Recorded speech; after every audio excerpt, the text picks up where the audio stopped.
নির্বাচন নিয়ে শঙ্কার দোলাচল কেটে গেছে, তবে ষড়যন্ত্র থেমে নেই বলে জানিয়েছেন বিএনপির মহাসচিব মির্জা ফখরুল ইসলাম আলমগীর।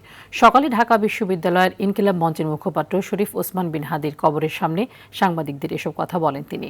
মির্জা ফখরুল বলেন, তারেক রহমানের স্বদেশ প্রত্যাবর্তন দেশের জটিল রাজনৈতিক সমীকরণ সহজ করে দিয়েছে। রাষ্ট্র বিনির্মাণে তারেক রহমানের যে পরিকল্পনা তা নতুন দিগন্তের সূচনা করবে বলে মন্তব্য করেন বিএনপির মহাসচিব। তারেক রহমান সাহেবের আগমন বাংলাদেশে এটাকে অনেক সমীকরণগুলোকে সহজ করে দিয়েছে এবং আজকে বাংলাদেশি জাতীয়তাবাদের যে রাজনীতি, সেই রাজনীতি দর্শনকে সামনে চলে এসেছে।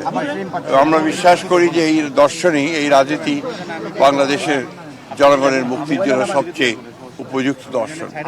এবং জনাব তারেক রহমান সাহেবের যে জনপ্রিয়তা এখন তুঙ্গে উঠেছে, আমরা বিশ্বাস করি যে এই জনপ্রিয়তার মধ্য দিয়ে এবং তার যে নতুন যে চিন্তা ভাবনাগুলো, বাংলাদেশের জন্য তার যে নতুন পরিকল্পনা, সেই পরিকল্পনা বাংলাদেশ একটা নতুন দিগন্তের সূচনা করবে।